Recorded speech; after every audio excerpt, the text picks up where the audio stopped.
कि 6 लड़के एक ऑटो से उतर रहे हैं घोड़ाबंदा हॉस्पिटल के आसपास, जो गोविंदपुर थाना क्षेत्र में अंतर्गत आता है। इसमें ये हमें सूचना मिली कि थोड़े अनजाने चेहरे और कुछ लोहा वोहा का सामान लेके घूम रहे हैं। तो क्योंकि फरवरी के माह में यहाँ पे एक स्पेट ऑफ इंसिडेंट्स हुई थी जिसमें काफ़ी सारे घरों में गृहभेदन किया गया था।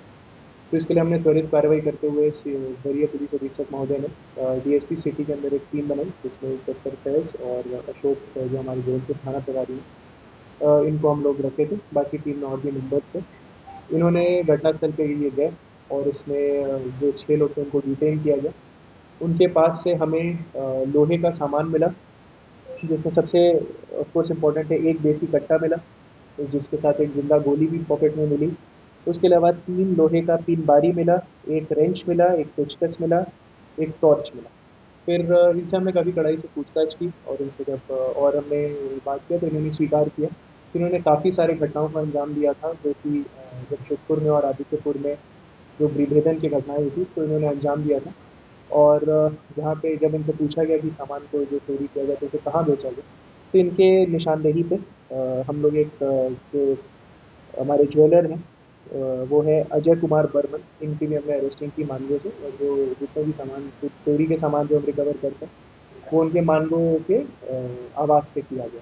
इसमें जो अरेस्टिंग हुई उनका नाम है तारा सिंह चौहान उड़ीसा से, राहुल चौहान पूरी ओडिशा, अजय चौहान कटनी मध्य प्रदेश, आशीष चौहान कटनी मध्य प्रदेश, बाबू गोंदिया कटनी मध्य प्रदेश, संदीप सोलंकी जो कि औरंगाबाद महाराष्ट्र, और जो ज्वेलर थे उनका नाम था अजय कुमार बर्मन, जो कि मानगो के रहने वाले।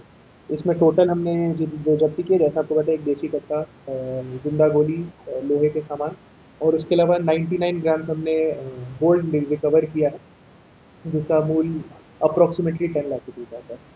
इसमें जो घटनाओं का हमने उद्भेदन किया है, आपको याद होगा परसूडी में दयाल सिटी में 4 फ्लैट में चोरी हुई थी। उसमें इन्होंने अपनी संलिप्तता को स्वीकार किया है। अपना आंगन और रॉक गार्डन जो कि गोविंदपुर थाना क्षेत्र में आते हैं, इसमें टोटल 9 फ्लैट्स में चोरी हुई थी। अपना आंगन में 3 में और रॉक गार्डन के 6 में एक ही रात में हो जाती थी, काफ़ी सनसनी घटनाएं होती थी।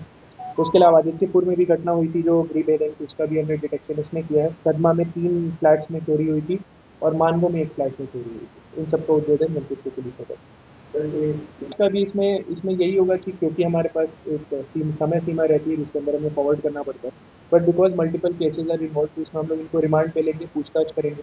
और अगर कैश का कुछ और ही आता है कि कहाँ रखा गया, अगर कुछ बिल खर्च नहीं हुआ, अगर वो रखा गया होगा जिसको भेजा हुआ होगा, उससे अगर कुछ खरीदा भी गया हो तो उसको भी सीज करने का हमें प्रक्रिया करें। मोस्टली जैसा कि हमें पहले से शक था कि राज्य के बाहर कहीं गिरोह है, कभी कभी उड़ीसा का एक इंटेलिजेंस आता था, फिर मध्य प्रदेश का इंटेलिजेंस आता था। एंड एंड में यही पता चला कि जो गैंग कंबाइंड काम करती थी, इसमें कुछ कुछ मध्य प्रदेश के लड़के थे, जैसे कि मैंने बोला कटनी मध्य प्रदेश के, और बाकी 2 लोग इसमें पूरी ओडिशा के। ट्रैक ही चलते रहता था। Again this is a very good question, जो हम लोग की, और इसमें एक बार इन्वेस्टिगेशन होगा तो क्लैरिटी आएगा, बट मोस्टली इनका होता था कि इनका एक ट्रैक ही चलते रहता था। फ्लैट्स में, अपार्टमेंट्स में, बड़े बड़े अपार्टमेंट में घुसते थे और जिसमें बाहर ताला लगा रहता था, क्योंकि इसमें बहुत सारी घटनाएं आपको याद होगा ऐसे हुई थी जिसमें इन्होंने अटेम्प्ट लिया था बट नहीं कर पाए, क्योंकि सीसीटीवी में दिखा कि अपार्टमेंट में घूम रहे हैं बट कहीं चोरी नहीं हुई क्योंकि उनको कोई बंद घर मिला नहीं।